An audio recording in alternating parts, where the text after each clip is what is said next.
Hello everyone, welcome to Chetan Bharat Learning and welcome back to our new series of Economic Survey 2020-21 in which we'll cover each and every chapter of Economic Survey.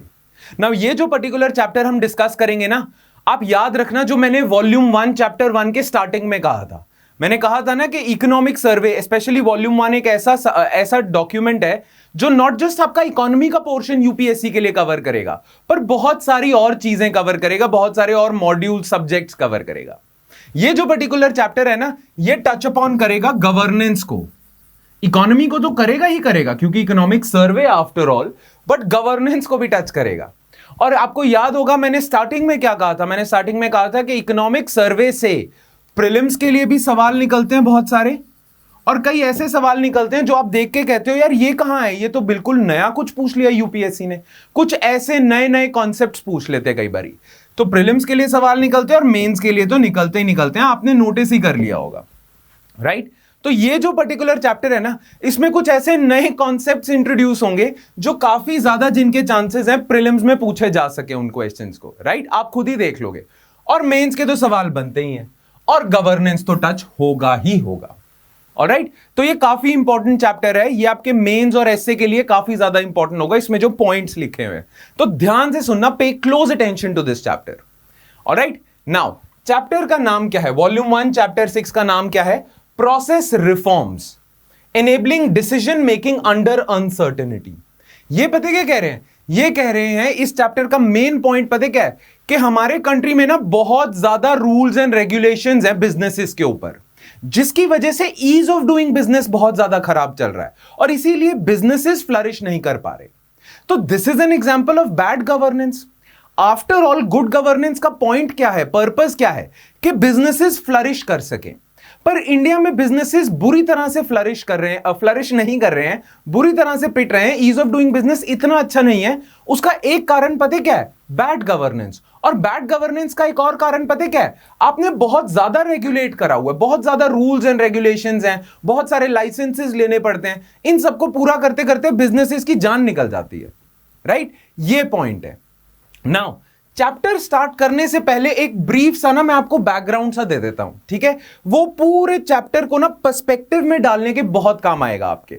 Now कहा यह जाता है, देखो 90s, ये जो 20th century गई है ना जो भी पूरी 20th सेंचुरी गई है टिल 1991, एक ना डिबेट चल पड़ी थी पूरी throughout the entire 20th century कि कौन सा इकोनॉमिक सिस्टम या कौन सा सिस्टम, पॉलिटिकल या इकोनॉमिक सिस्टम बेटर है वेल्थ क्रिएट करने के लिए, इकोनॉमिकली ग्रो करने के लिए और लोगों के लिए, सिटीजन्स के लिए, राइट.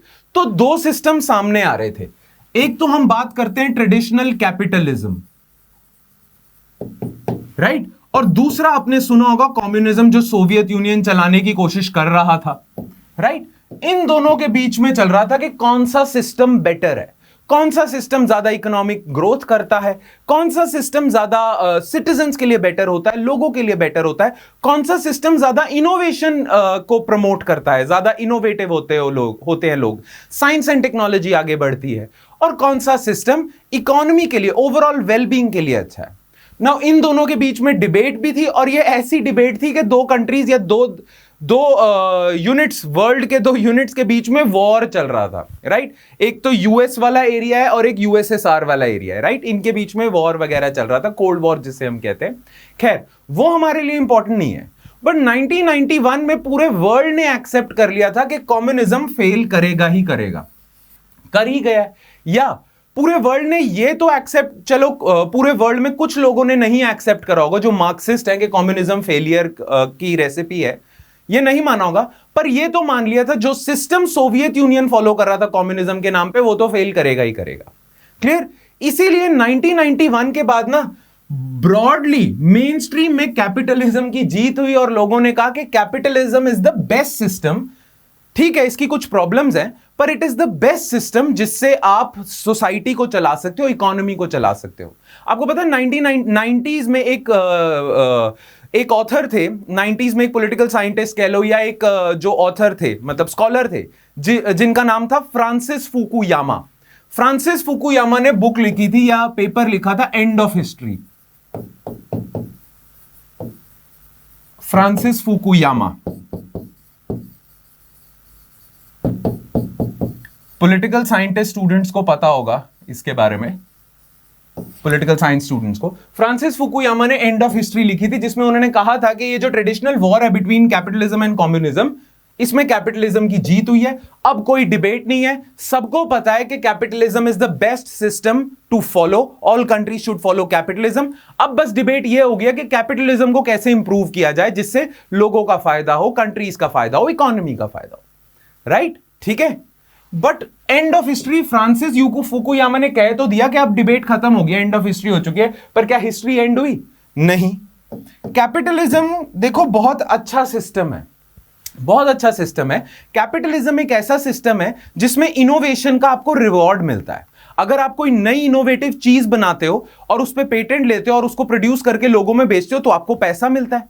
कैपिटलिज्म एक ऐसा सिस्टम है, फ्री मार्केट एक ऐसा सिस्टम है जिसमें आपके मेरिट पे आपको रिवॉर्ड मिलता है, राइट? जो अच्छा करेगा, जिसके पास अच्छे आइडियाज, जो ज्यादा अच्छे से मेहनत करेगा उसको पैसा मिलेगा, और जो अच्छे से नहीं करेगा उसको कम पैसा मिलेगा, और इसी बेसिस पे वेल्थ इनइक्वालिटी बढ़ती जाएगी, right?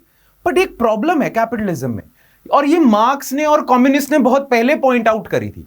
Capitalism has a tendency of dying under its own weight, या डाइंग तो नहीं but collapsing under its own weight. होता क्या है मैं आपको बताता हूं। अभी मैंने थोड़ी देर पहले बात करी कि कैपिटलिज्म का सिस्टम क्या है कि जो मेरिट पे होगा उसको उतना ही रिवॉर्ड मिलेगा, मेरिट के बेसिस पे रिवॉर्ड। कोई बढ़िया साइंटिस्ट है, इनोवेटर है, स्टीव जॉब्स जैसा इनोवेटर आया था तो इतना एप्पल जैसा रिवॉर्ड मिल जाता है उसे, ठीक है? बिल गेट्स जैसा आता है, रिचेस्ट आदमी बन जाते हो आप, राइट? इलॉन मस्क वगैरह वगैरह। तो ये इनोवेटर्स को अच्छा रिवॉर्ड करते हैं, और इसीलिए क्योंकि रिवॉर्ड अच्छा मिलता है, people are incentivised to innovate, नई नई इनोवेशंस करते हैं, राइट? बट कैपिटलिज्म की यही फंडामेंटल प्रॉब्लम है कि एक बार इनोवेशन, मेरिट वगैरह के चक्कर में कुछ एलिट्स बन गए, मान लो, ठीक है? कुछ बड़े लोग आ गए जिन पे बहुत ज्यादा पैसा आ गया, वो आए प्रॉपर मेरिट के दम पे हैं, ठीक है? बाकी मासेस नीचे बैठे हुए हैं, क्लियर? कुछ जिनको जो मेरिट के दम पे ऊपर आ गए, बाकी मासेस नीचे बैठे हुए। ये कैपिटलिज्म है, और कैपिटलिज्म में इनइक्वालिटी तो होगी, ये हम डिस्कस भी कर चुके हैं। अब प्रॉब्लम पता क्या है, ये जो एलिट्स है ना, ये पावर भी कैप्चर कर लेते हैं। ये मार्क्स ने भी बताया था, ये पावर कैप्चर कर लेते हैं, पॉलिटिशियंस को जेब में कर लेते हैं, काफी ज्यादा होल्ड अपना बना लेते हैं, सो दैट यहां से अब कोई नया बंदा उठ के एलीट ना बन सके। जबकि कैपिटलिज्म का मेन पर्पस क्या था, जिस पे मेरिट है वो आ जाए, एलीट बन जाए। पर ये लोग पावर ऐसे कैप्चर कर लेते हैं कि ये जो मासेस में से कोई नया इनोवेटर आ रहा है, इनसे बेटर आ रहा है, ये आने नहीं देंगे उसे, ठीक है? कोशिश क्या करेंगे ये, या तो पॉलिटिशियंस के थ्रू इसका ईज ऑफ डूइंग बिजनेस खराब कर देंगे, क्रोनी कैपिटलिज्म जिसे हम कहते हैं, या क्या करेंगे, ये इंसान ने नया कोई प्रोडक्ट बनाया, कोई एलीट आके इसे खरीद लेगा और इसे कहेगा चलो पैसे रखो और जाओ, मेरा आपका प्रोडक्ट अब मेरा है, आपकी इनोवेशन मेरा है, आपका सॉफ्टवेयर मेरा है, आपका नया प्रोग्राम अब मेरा है, राइट? तो ये ना फिर डिफरेंस एंट्रेंच हो जाता है, और कैपिटलिज्म का जो मेन पर्पस था कि मेरिट को रिवॉर्ड करना है, वो नहीं हो पाता है, और इसीलिए सिस्टम कोलैप्स करता जाता है। क्योंकि यहां पे फिर वो हो जाता है, लोग सोचते हैं कि यार ये तो इन्होंने पावर कैप्चर करी हुई है, मेरिट पे तो कुछ मिल नहीं रहा, राइट? ठीक है, तो कैपिटलिज्म को सबसे बड़ा खतरा कहां किन से है? कैपिटलिस्ट से है। और इसीलिए रघुराम राजन का नाम सुना है? रघुराम राजन जो हमारे पहले थे आरबीआई गवर्नर, उन्होंने एक किताब लिखी थी, एक पेपर लिखा था जिसका नाम था सेविंग कैपिटलिज्म फ्रॉम कैपिटलिस्ट्स। ठीक है, कैपिटलिज्म को अगर बचाना है, जो कैपिटलिज्म की अच्छी चीजें हैं उसे अगर रखना है, जिंदा रखना है, तो कैपिटलिस्ट से ही बचाना पड़ेगा उसे ना। वो आप कैसे करते हो? आपकी गवर्नमेंट पिक्चर में आ जाती है, और government through rules and regulations ensure करती है कि इक्वालिटी ऑफ अपॉर्चुनिटी सबके पास हो। ये पावर कैप्चर करके इन्हें दबाए ना, जिस पे मेरिट हो वो आ सके। इनमें मेरिट है, इनमें से किसी एक इंसान में मेरिट है, वो ऊपर आ जाए, और इनमें अगर मेरिट खत्म हो गया तो ये नीचे आ जाए। ठीक है, जो ये बड़े बड़े एलीट्स हैं, अगर इनमें मेरिट खत्म हो गया, अब ये सोसाइटी के लिए यूजफुल नहीं है, तो ये नीचे आ जाए। इसे कैपिटलिज्म में एक और नाम से जानते हैं, क्रिएटिव डिस्ट्रक्शन। इन लोगों को डिस्ट्रॉय कर रहे हैं ताकि नए लोग नई इनोवेशन लेके आ सकें। क्रिएटिव डिस्ट्रक्शन सुना होगा, नहीं तो हम आगे इसके बारे में बात करेंगे, अभी let's not hang over it. Creative destruction बड़ा फेमस टर्म है कैपिटलिज्म का। क्रिएटिव डिस्ट्रक्शन जरूरी है ताकि इनोवेशन होते जाए। खैर, क्रिएटिव डिस्ट्रक्शन तभी होगी अगर इनमें जो पावर है इन्हें रोकने की वो हटा दो, तो वो गवर्नमेंट कर सकती है। Government through rules and regulations, regulators जो होते हैं वो रेगुलेशंस के थ्रू इंश्योर करते हैं कि इक्वालिटी ऑफ अपॉर्चुनिटी हो, लेवल प्लेइंग फील्ड हो, कोई पावर को अपने अब्यूज ना कर सके और मेरिट को रिवॉर्ड किया जा सके। जैसे शेयर मार्केट में जो बड़े बड़े प्लेयर्स हैं वो अपनी पावर को अब्यूज ना करे, इसके लिए आपने एक रेगुलेटर बनाया है सेबी, जो अपनी रेगुलेशंस के थ्रू इसे प्रिवेंट करता है। बैंकिंग सिस्टम में बैंक्स कुछ अनहेल्दी प्रैक्टिसेस ना फॉलो करें, इसके लिए आपके पास है आरबीआई, राइट। और ऐसे बहुत सारे रेगुलेटर्स हैं और गवर्नमेंट का काम है रूल्स एंड रेगुलेशंस के थ्रू इनकी पावर को कंस्ट्रेन करना ताकि capitalism is saved from capitalists, ठीक है। और capitalism is not saved from capitalist जब ये एलीट्स इन रेगुलेटर्स को ही वो कर लेते हैं, मतलब अपनी जेब में रख लेते हैं, जैसे ब्राइब्स वगैरह के थ्रू। खैर वो अलग चीज है, बट क्रोनी कैपिटलिज्म एक ऐसी चीज है, क्रोनी कैपिटलिज्म, जब ये जो बड़े बड़े बिजनेसमैन हैं ये गवर्नमेंट के साथ कनेक्शंस बना के अपना ही फायदा करते रहते हैं, इसे क्रोनी कैपिटलिज्म कहेंगे। क्रोनी कैपिटलिज्म एक ऐसा एग्जांपल है जहां रूल्स एंड रेगुलेशंस काम नहीं करते और एलिट्स पावर कैप्चर कर लेते हैं, और इनमें एक वो होती है फीलिंग कि यार कुछ हमारे लिए है ही नहीं, ये देश ही टाटा अंबानी का है, हमारा तो है ही नहीं, ये सारी चीजें, राइट। तो गवर्नमेंट का काम है अच्छे रूल्स एंड रेगुलेशन से कैपिटलिज्म को कैपिटलिस्ट से बचाना। नाउ ये चैप्टर पता है क्या आर्ग्यू कर रहा है? ये चैप्टर आर्ग्यू कर रहा है कि देखो रेगुलेटर्स का काम तो अच्छा है, रेगुलेशंस जो लाई जाती हैं वो अच्छे के लिए ही लाई जाती है, उनका पर्पस तो अच्छा ही है। अभी हमने बात करी है कि रेगुलेशंस का मेन पर्पस क्या है? Saving capitalism from capitalist. तो पर्पस तो बहुत अच्छा है, ठीक है, पर कई बारी अच्छा करने के चक्कर में गवर्नमेंट ओवर रेगुलेट कर देती है, और ये हुआ है ओवर रेगुलेशन। बहुत सारे रूल्स एंड रेगुलेशंस ले आएंगे, बहुत सारे रूल्स एंड रेगुलेशंस ले आएंगे। कई बार उन्हें डर होता है कि ब्यूरोक्रेट्स ही बिजनेसमैन के साथ ना मिल जाएं, तो उन्हें कंट्रोल करने के लिए और एक्स्ट्रा रूल्स एंड रेगुलेशंस ले आएंगे। रूल्स एंड रेगुलेशंस इतने ले आएंगे to control abuse of power by capitalist and bureaucrats कि उस चक्कर में जेन्युइन बिजनेसमैन भी दब जाता है, राइट। अच्छा करने चले हो आप रेगुलेट करने से, रेगुलेशन से, पर कई बार जेन्युइन चीजें भी उसमें दब जाती हैं, और यही प्रॉब्लम के बारे में ये चैप्टर बात करेगा। ये चैप्टर बात करेगा कि हमने ओवर रेगुलेट कर रखा है, इतने ज्यादा रूल्स एंड रेगुलेशंस कर दिए कि बिजनेसेस के लिए ईज ऑफ डूइंग बिजनेस बहुत खराब है, और जो रेगुलेशन का पर्पस है कि यार कैपिटलिज्म अच्छे से फ्लरिश करे, इनोवेटर्स को फायदा हो, अच्छे आइडियाज वाले लोगों को रिवॉर्ड मिले, वो नहीं हो पा रहा है। क्यों? उल्टा ही हो रहा है उसके, क्योंकि जो बड़ा बिजनेसमैन है वो तो ये रेगुलेशंस फॉलो कर लेगा, उसकी तो डीप पॉकेट्स हैं, उसके पास तो पैसा ही बहुत है। जो नया बिजनेसमैन है वो ये रेगुलेशंस फॉलो नहीं कर पाता, उसके लिए बर्डन होता है।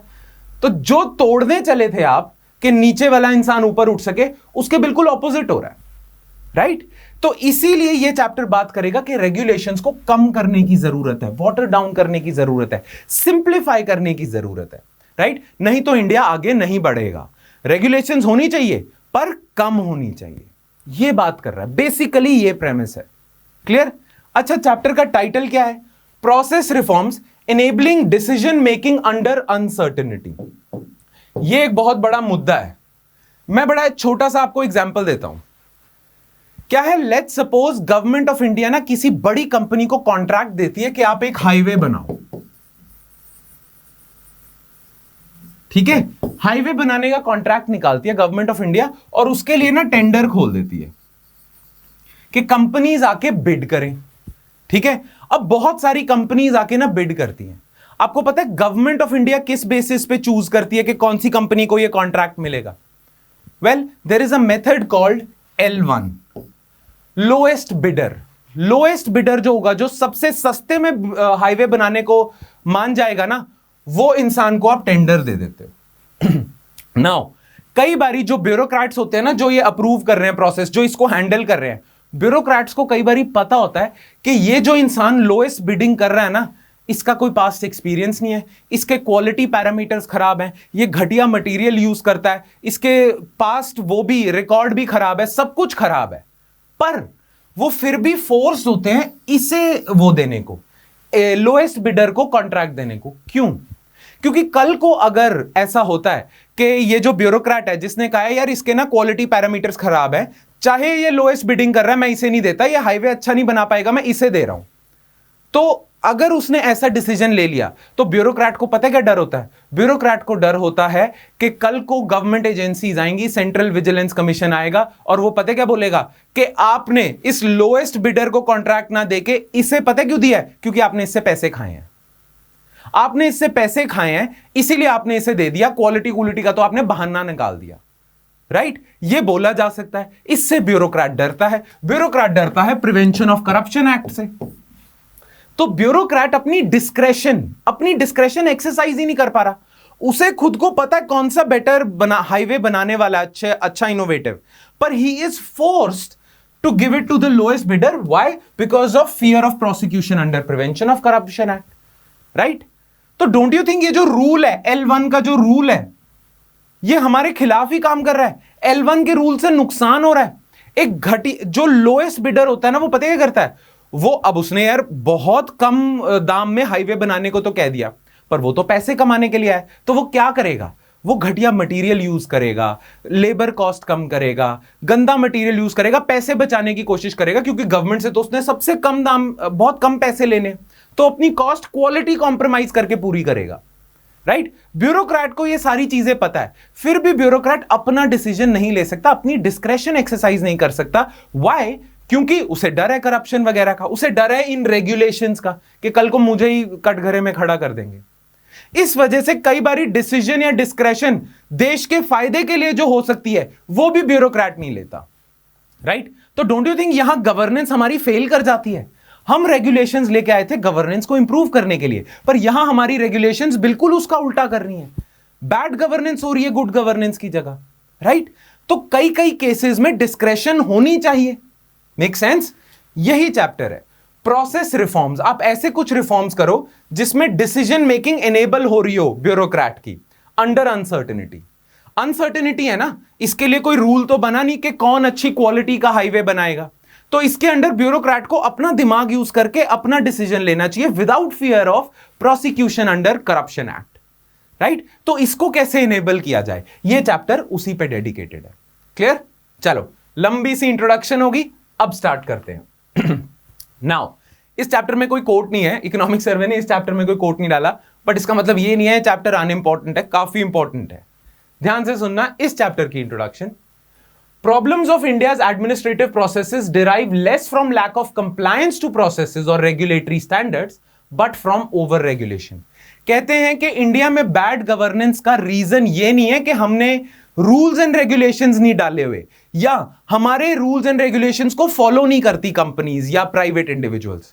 हमने अच्छे खासे रूल्स एंड रेगुलेशंस डाले हुए हैं, हमारी कंपनीज जो हैं, हमारे प्राइवेट इंडिविजुअल्स जो हैं, वो रूल्स एंड रेगुलेशंस को फॉलो भी करते हैं। प्रॉब्लम कहां से आती है कि आपके रूल्स एंड रेगुलेशंस ही बहुत ज्यादा हैं, उनको फॉलो करते करते दिमाग खराब हो जाता है, राइट? ये है main problem of India's administrative process. क्या है? लैक ऑफ कंप्लायंस की कमी नहीं है, लोग कंप्लाई करते हैं आपके रूल से, रूल्स की कमी नहीं है रेगुलेटरी स्टैंडर्ड्स, ओवर रेगुलेशन है।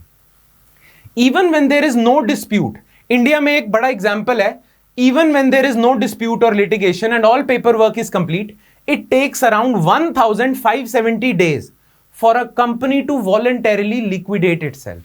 अगर कोई कंपनी को पता चलता है कि मैं अब बिजनेस नहीं कर सकता, मैं बैंकरप्ट हो गया हूं, मुझसे बिजनेस नहीं होगा, और वो अपने आप को लिक्विडेट करने चलता है, बेचने जाता है, तो गवर्नमेंट के कुछ रूल्स एंड रेगुलेशंस उसे फॉलो करने पड़ते हैं।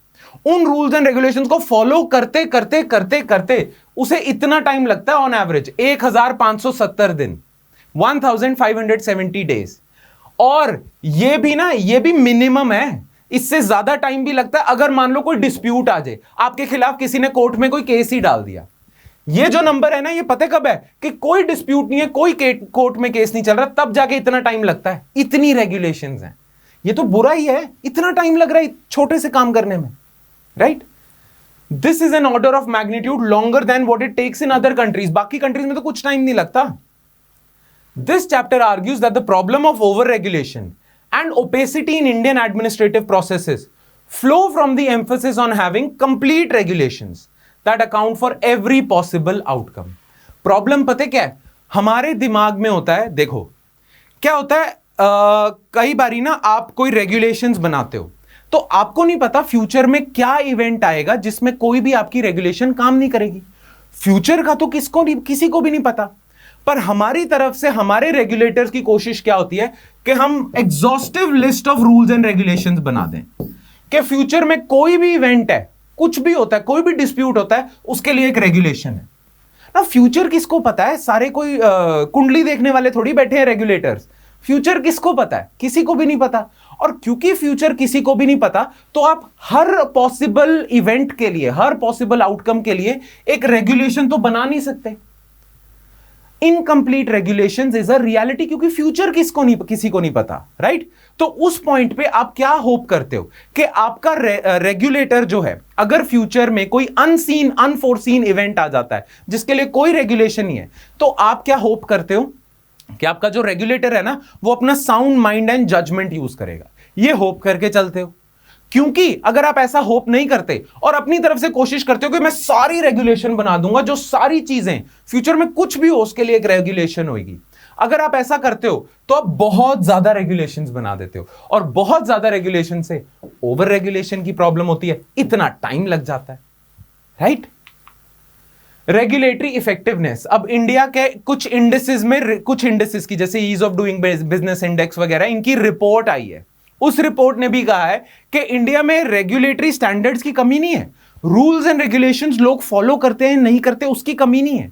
कमी पता है किस चीज की है? कि रूल्स एंड रेगुलेशंस ही बहुत ज्यादा है, right? Contrary to popular belief, India ranks better than its peers on having regulatory standards in place and compliance to the process. India BRICS वगैरह और जो भी आसपास की कंट्रीज हैं उनसे बेटर परफॉर्म करता है इन terms of rules and regulations लोग फॉलो करते हैं या नहीं करते, right? The real issue seems to be effectiveness of regulations caused by undue delays. Delay बहुत होते हैं. अच्छा, मेरी फाइल पास कराने के लिए ब्यूरोक्रेट रिश्वत मांगता है, उसे रेंट सीकिंग कहते हैं. कॉम्प्लेक्स रेगुलेशंस हैं, क्वालिटी ऑफ रेगुलेशन खराब है. अब ये हमें कैसे पता चलता है? एक इंडेक्स है बाय वर्ल्ड जस्टिस प्रोजेक्ट जिसे हम कहते हैं world Rule of Law index. उसकी 2020 की रिपोर्ट पता है क्या कहती है? India's rank is 45 out of 128 countries in the category of due process is respected in administrative proceedings. That means कि जो लोग हैं वो जो ड्यू प्रोसेस है उसे फॉलो कर रहे हैं, राइट? इंडिया का रैंक अच्छा है, 45 है out of 128, which is fair, better. तो इसका मतलब क्या है कि इंडिया में जितनी भी रेगुलेशंस हैं, सब रेगुलेशंस को अच्छे से फॉलो किया जा रहा है, लोग फॉलो कर रहे हैं उन रेगुलेशंस को, उसमें कोई प्रॉब्लम नहीं है. प्रॉब्लम पता कहां आती है? बाकी चीजों में इंडिया का रैंक खराब है. इसमें तो इंडिया का रैंक 45 है. अब देखना, in contrast in the category government regulations are effectively enforced. क्योंकि बहुत ज्यादा है इसलिए सारी एनफोर्स नहीं हो सकती. उसमें इंडिया का रैंक 104 है, 128 में से 104 रैंक है कि इतनी ज्यादा रेगुलेशंस है कि एनफोर्स ही नहीं हो पा रही हैं. Then India stands at 89th rank in administrative proceedings are conducted without unreasonable delay. कि डिले नहीं हो रहा है, इतनी ज्यादा रेगुलेशंस हैं, जैसे बताया था ना 1570 डेज लगते हैं, तो डिले में इंडिया का रैंक 89th है. Then India stands 107th in administrative proceedings are applied and enforce without improper influence. ठीक है, बिना रिश्वतखोरी के अगर आपकी रेगुलेटरी स्टैंडर्ड्स से कंप्लाई किया जा रहा है, बिना रिश्वत के अगर सारे प्रोसीजर्स फॉलो हो रहे हैं, तो आपका रैंक अच्छा होना चाहिए. पर आपका रैंक 107th है. दैट मींस रेंट सीकिंग बहुत हो रही है, रिश्वत, हर एक रूल पे रिश्वत मांगी जा रही है. ठीक है, इतना टाइम लगता भी इसलिए है. Clear? In fact, India's performance has improved in the following due process from 72 to 45. ये जो ड्यू प्रोसेस वाला था इसमें इंप्रूव हुआ India, but it has deteriorated. बाकी 3 कैटेगरीज में इंडिया की परफॉर्मेंस और खराब हुई है, क्योंकि इंडिया की साइकी वो है कि जब भी प्रॉब्लम आए और रेगुलेशंस डाल दो. The answer to bad regulations is more regulations. ये कोई आंसर थोड़ी हुआ. इनफैक्ट आंसर क्या होना चाहिए? रेगुलेशंस कम करो. क्लियर? ये फोटो दी हुई है इंडिया का रैंक वगैरह बाकी चीजों में, और ये वर्ल्ड जस्टिस प्रोजेक्ट के बारे में कुछ डिटेल्स दी हुई है। क्या है वर्ल्ड, क्योंकि पूछ सकते हैं ना आपसे वर्ल्ड जस्टिस प्रोजेक्ट कब आया था।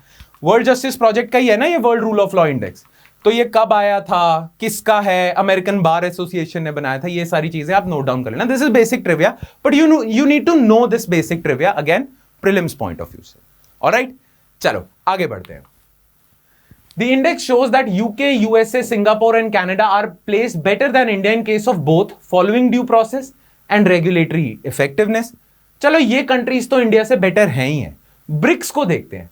India is place better than BRICS except South Africa in terms of respecting due process. वही जिसमें इंडिया का रैंक 45 है ना, उसमें इंडिया ब्रिक्स से बेटर है, बट सारी ब्रिक्स कंट्रीज से वर्स है in the effectiveness of those standards. ठीक है, अच्छे हैं या बुरे हैं। Same conclusions can be drawn from various other studies. World Bank का ease of doing business index है ना, उसमें भी इंडिया का रैंक खराब है। ये भी वही चीज दी हुई है। Ease of doing business report आई थी 2020 में, जिसमें आपको पता है ना ease of doing business index आता है, जिसमें 10 इंडिकेटर्स पे जज किया जाता है कंट्री को। तो उनमें से 2 इंडिकेटर्स हैं, रजिस्टरिंग प्रॉपर्टी और स्टार्टिंग अ बिजनेस। इसमें इंडिया का रैंक बहुत खराब है, क्योंकि बिजनेस स्टार्ट करने के लिए आपको कितनी रेगुलेशंस फॉलो करनी पड़ती है, प्रॉपर्टी रजिस्टर करने के लिए आपको कितना टाइम लग जाता है, कितनी रेगुलेशंस फॉलो करनी पड़ती है।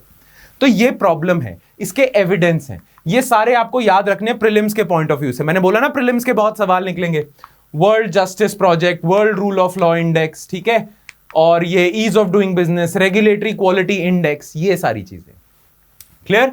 चलो ये वही है, मैंने फोटो डाल दी है जब जहां इंडिया को कंपेयर करें यूएस, यूके, सिंगापुर वगैरह से।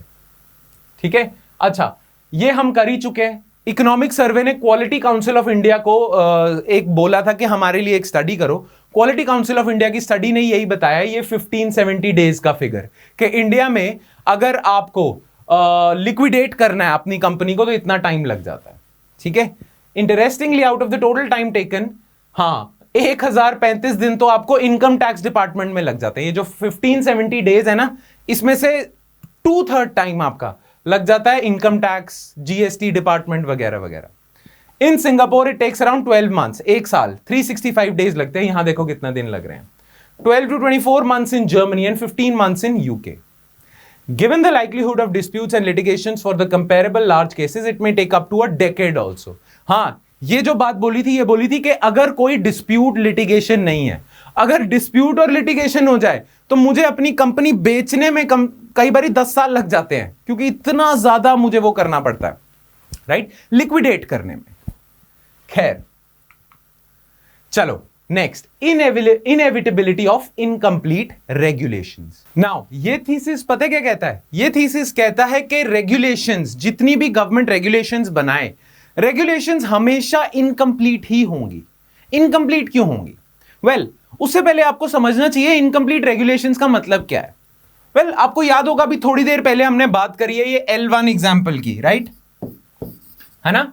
L1 लोएस्ट बिडर को गवर्नमेंट कॉन्ट्रैक्ट दे देती है, जबकि ब्यूरोक्रेट को पता होता है कि बेटर रोड या हाईवे बनाएगा वो इंसान जो ज्यादा बिडिंग कर रहा है। ठीक है, फिर भी जो ब्यूरोक्रेट है उसे यही करना पड़ता है, लोएस्ट बिडर को ही देना पड़ता है, क्योंकि उसके लिए एक रेगुलेशन बनी हुई है, राइट। नाउ गवर्नमेंट की टेंडेंसी पता क्या होती है? गवर्नमेंट पता क्या चाहती है कि जितनी पॉसिबल रेगुलेशंस हो सके ना, उतनी आप रेगुलेशंस बना दो, ताकि फ्यूचर में अगर कोई इशू अराइज होता है तो ब्यूरोक्रेट अपने दिमाग से खुद डिसीजन ना ले सके, ब्यूरोक्रेट अपनी डिस्क्रेशन ना अप्लाई कर सके। अब आप सोच रहे हो ऐसा क्यों चाहते हैं कि ब्यूरोक्रेट अपने दिमाग से ना सोच सके, अपनी डिस्क्रेशन अप्लाई क्यों ना कर सके? अगर उसे लगता है ये मेथड बेटर है तो वो उस मेथड को चूज क्यों ना करे? उसके लिए भी आपको एक रेगुलेशन बनानी है। ऐसा क्यों चाहते हो आप? क्योंकि गवर्नमेंट को डर होता है जहां ब्यूरोक्रेट को आपने पावर दे दी कि वो अपना दिमाग लगा सकता है, अपनी डिस्क्रेशन यूज कर सकता है, एक्सरसाइज कर सकता है, वहां वो रिश्वत खाएगा, वहां वो ब्राइबरी के केस में होएगा, वहां वो ये सारी चीजें करेगा, पैसा ले लेगा किसी कंपनी से, उसे कॉन्ट्रैक्ट दे देगा, राइट। इसीलिए आपकी कोशिश होती है कि आप जितनी रेगुलेशंस बना सको उतनी बना दो, कि हर चीज के लिए, हर ब्यूरोक्रेट के डिसीजन के लिए एक रेगुलेशन है, ताकि वो अपने सोच समझ से ना कर सके, उसको रूल बुक में देखना पड़े और उसके हिसाब से कर सके, उसके हिसाब से अपना डिसीजन ले, ताकि कल को आप ये इंश्योर करना चाहते हो कि उसने रिश्वत नहीं खाई, वो तो रूल बुक के हिसाब से चल रहा था। और ब्यूरोक्रेट भी यही चाहता है। नाउ प्रॉब्लम इसकी पता क्या है, कई चीजें ऐसी हैं जो आप रेगुलेशंस में नहीं डाल सकते। क्यों नहीं डाल सकते? क्योंकि फ्यूचर का आपको थोड़ी पता है। आपको क्या पता कि फ्यूचर में कौन सा डिस्प्यूट अराइज हो जाएगा, कौन सी एक ऐसी इवेंट हो जाएगी जिससे ये डिस्प्यूट होगा और उसके लिए हमें ये रेगुलेशन चाहिए। You cannot create a complete list of regulations, आप कर ही नहीं सकते, क्योंकि फ्यूचर का आपको नहीं पता कि फ्यूचर में कौन सा इवेंट आ जाएगा जहां पे ब्यूरोक्रेट को अपनी जजमेंट एक्सरसाइज करनी पड़ेगी। Right, you don't know about that, इसीलिए you cannot create complete regulations. तो ये जो पॉलिसी मेकर्स भूल करते हैं ना कि एक एग्जॉस्टिव लिस्ट ऑफ रेगुलेशंस डाल दो कि ब्यूरोक्रेट कभी अपनी डिस्क्रेशन एक्सरसाइज ही ना कर सके, ये उनकी पॉइंट पे एक भूल होती है, क्योंकि वो ऐसा कभी कर ही नहीं सकते। वो ऐसा क्यों नहीं कर सकते? उसके पीछे ना रिसर्च हुई है कि why incomplete regulations are inevitable. हमेशा रेगुलेशंस इनकम्प्लीट होंगी ही होंगी, चाहे कुछ मर्जी कर लो। उसके पीछे जो रिसर्च हुई है ना, उन रिसर्चेस ने 3 कारण निकाले, और ये 3 कारण ध्यान से सुनना, बहुत ज्यादा इंपॉर्टेंट है। Real world contracts are inherently incomplete, ठीक है, इनहेरेंटली इनकम्प्लीट होंगे in a world of uncertainty, because future का आपको नहीं पता है। आपको क्या पता किस साल में कोरोना आ जाएगा और उसकी वजह से ये नई नई प्रॉब्लम्स होंगी। कोरोना ने कुछ ऐसी प्रॉब्लम्स भी तो दी हैं जिनके बारे में आपको पता ही नहीं था, और आप सोच भी नहीं सकते थे कि ये प्रॉब्लम आ जाएगी। राइट, तो अनसर्टेन वर्ल्ड है। अब आप सबके लिए एक रेगुलेशंस तो बना नहीं सकते, तो इनकम्प्लीट कॉन्ट्रैक्ट या incomplete regulations are an inevitability. Now why? There are 3 reasons, एक एक करके देखते हैं, जिसमें से सबसे इंपॉर्टेंट और मेरा पर्सनल फेवरेट है bounded rationality. This is because of 3 key reasons. Bounded rationality due to unknowns.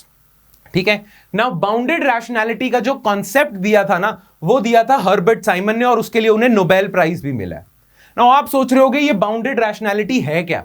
Well, इसको समझते हैं, फिर आप अच्छे से समझोगे, और इस पे क्वेश्चन पूछा जा सकता है प्रीलिम्स में बाउंडेड रैशनैलिटी के बारे में। तो ध्यान से सुनना, व्हाट इज बाउंडेड रैशनैलिटी, बड़े ब्रीफ में हम बात करेंगे। देखो, अभी तक जितनी भी इकोनॉमिक्स गई है ना, जितनी भी इकोनॉमी के ऊपर थ्योरीज वगैरह आई हैं, कोई भी थ्योरी है, लॉ ऑफ डिमांड आया है, थ्योरी ऑफ सप्लाई आई है, थ्योरी ऑफ डिस्ट्रीब्यूशन आई है, जितनी भी क्लासिकल इकोनॉमीज की थ्योरीज आई हैं ना, जितनी भी थ्योरीज हैं, सबकी ना एक अजम्पशन है, और वो एक अजम्पशन पता है क्या है? वो अजम्पशन है कि human being is a rational being. Human being rational होते हैं, और वो प्रॉपर रैशनल सोच के बेस्ट पॉसिबल आउटकम जो उनके लिए होता है उसे चूज करते हैं। जो उनके लिए बेस्ट पॉसिबल आउटकम होगा वो उसे चूज करेंगे। राइट, सो सबसे बड़ी अजम्पशन ये लेके आपने थ्योरीज बनाई है, पूरी इकोनॉमिक्स बनाई है कि ह्यूमन बीइंग्स आर रैशनल। ठीक है, उसके लिए नाम भी दिया इन्होंने कि ह्यूमन बीइंग्स को इकोनॉमिक टर्म्स में क्लासिकल इकोनॉमिस्ट कहते हैं होमो economicus.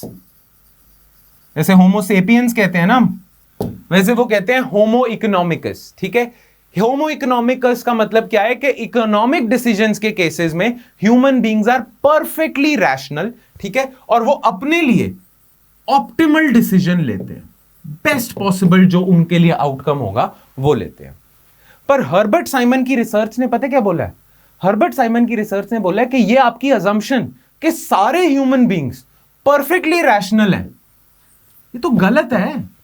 In fact he says that no human being is perfectly rational. कोई ह्यूमन बीइंग परफेक्टली रैशनल है ही नहीं। जैसे लॉ ऑफ डिमांड पता क्या कहता है? इकोनॉमिक्स की बेसिक थ्योरी पता क्या कहती है? इकोनॉमिक्स की बेसिक थ्योरी कहती है कि कोई इंसान होता है ना, वो कोई चीज जब खरीदने जाता है तो वो उसका प्राइस देखता है। ठीक है, और फिर वो देखता है कि उस चीज की, वो जो चीज है मार्केट में, उसको यूटिलिटी क्या है। ठीक है, तो कोई भी इंसान ना यूटिलिटी कर्व बनाएगा और उसका प्राइस देखेगा। अगर किसी चीज का प्राइस उसकी यूटिलिटी के बिल्कुल इक्वल होगा तो वो चीज खरीदेगा। इक्वल या उससे ज्यादा होगी कि कम प्राइस में ज्यादा यूटिलिटी मिल रही है, तो जब तक उसकी यूटिलिटी प्राइस से ज्यादा है वो चीज खरीद लेगा। बट आप मुझे बताओ, आप हर बारी कोई भी चीज मार्केट से खरीदते हो तो प्रॉपर उसकी यूटिलिटी देखते हो फिर खरीदते हो? नहीं, हम कई बारी कई चीजें वैसे ही खरीद लेते हैं। कई बारी हम उस चीज की यूटिलिटी हमारे लिए मिसकैलकुलेट कर लेते हैं, बहुत बारी होता है। कई बारी हम पीयर प्रेशर में खरीद लेते हैं, कई बारी कोई चीज हम खरीद लेते क्योंकि पेरेंट्स ने बोल दिया, कई बारी कोई चीज खरीद लेते क्योंकि फ्रेंड्स ने खरीदी हुई है। बहुत सारी ऐसी चीजें होती हैं ह्यूमन बींग्स कभी रैशनल होते ही नहीं है। As a matter of fact Herbert Simon कहते हैं कि कभी हो भी नहीं सकते। रैशनल का मतलब है कि वो अपने लिए बेस्ट पॉसिबल सॉल्यूशन ले। चलो आपको एक और एग्जांपल देता हूं। पिछली क्लास में हमने करा था Ricardian equivalence theory, Ricardian equivalence proposition याद है? नहीं याद है तो दोबारा देखना या नोट्स पढ़ लेना। रिकार्डियन इक्विवेलेंस प्रोपोजिशन क्या कहती है कि गवर्नमेंट अगर आज बहुत ज्यादा बोरो कर ले और टैक्सेस कम कर ले, फिस्कल डेफिसिट बढ़ा ले, तो फ्यूचर में उसे ये जो गवर्नमेंट ने डेट लिया हुआ है, बोरोइंग बढ़ा ली अपनी, तो जो गवर्नमेंट ने डेट लिया हुआ है फ्यूचर में उसे पे करना है, तो फ्यूचर में जब वो पे करने जाएगी तो उसे टैक्सेस बढ़ाने पड़ेंगे। नेचुरल सी बात है, गवर्नमेंट को ऐसा करना पड़ेगा ना। गवर्नमेंट अगर आज बोरो करती है तो उसे फ्यूचर जनरेशन पे टैक्सेस बढ़ाने पड़ेंगे ताकि डेट पे कर सके, तो फ्यूचर जनरेशन पे वो बर्डन डाल देगी। बट रिकार्डियन इक्विवेलेंस थ्योरी क्या कहती थी कि फ्यूचर जनरेशन जो है ना उस पर बर्डन नहीं पड़ेगा। जो प्रेजेंट जनरेशन है ना वो रैशनल है, वो देख लेगी कि गवर्नमेंट ना देखो आज बहुत बोरो कर रही है तो फ्यूचर में टैक्सेस बढ़ाएगी, इसलिए वो आज अपनी सेविंग्स बढ़ा देंगे। तो लोग रैशनल हैं, लोग देख लेंगे गवर्नमेंट के एक्शंस को और इसीलिए वो अपनी क्या सेविंग्स बढ़ा देंगे, ताकि जब गवर्नमेंट फ्यूचर में टैक्सेस बढ़ाए तो वो अपनी सेविंग से काम चला ले अपना, उन पे टैक्स बर्डन ज्यादा ना हो ना। मेरा आपसे क्वेश्चन ये है कि क्या आपको लगता है सारे ह्यूमन बीइंग्स इतने रैशनल हैं? पहली बात तो मैक्सिमम लोगों को इकोनॉमिक्स की नॉलेज नहीं है, तो वो तो उन्हें लगेगा गवर्नमेंट बोरोइंग कर रही है, करती जाए भाई, हम अपना काम चलाएं, राइट। और जिन्हें इकोनॉमिक्स की नॉलेज भी है वो भी पूरी तरीके से चीजों को प्रिडिक्ट नहीं कर सकते कि फ्यूचर में क्या पता गवर्नमेंट और बोरो कर ले, जब पे करने का टाइम आए और बोरो कर ले। नहीं कर सकते ना, हम अपने लिए बेस्ट पॉसिबल आउटकम नहीं चूज कर सकते। We are bounded, our rationality is bounded, ठीक है ना, नहीं कर सकते। रिकार्डियन इक्विवेलेंस थ्योरी के मेन असम्पशन क्या है? ह्यूमन बीइंग्स आर रैशनल, नहीं होते। अच्छा, ह्यूमन बीइंग्स रैशनल क्यों नहीं होते? हर्बर्ट साइमन क्यों कहते हैं? हर्बर्ट साइमन ना दो कारण देते हैं। एक, आपके दिमाग का ना जो लेवल है, हर ह्यूमन बीइंग का जो दिमाग का लेवल है ना उस पे लिमिट है। एक आपका आईक्यू है, ठीक है, आपका आईक्यू क्या पता लिमिटेड हो सकता है, पर अगर आपका आईक्यू भी ज्यादा है तो आपका बैकग्राउंड नहीं होगा। फॉर एग्जांपल आपका बैकग्राउंड फिलॉसफी में है तो आपको इकोनॉमिक्स के बारे में क्या पता, राइट। तो एक तो आपकी लिमिटेड कॉग्निटिव एबिलिटीज हो सकती हैं कि आपका आईक्यू इतना नहीं है, आप नहीं चूज कर सकते, आपका और नॉलेज कम हो सकती है कई चीजों की, राइट। और बहुत सारे कारण होते हैं जहां हम प्रॉपर नहीं सोच सकते।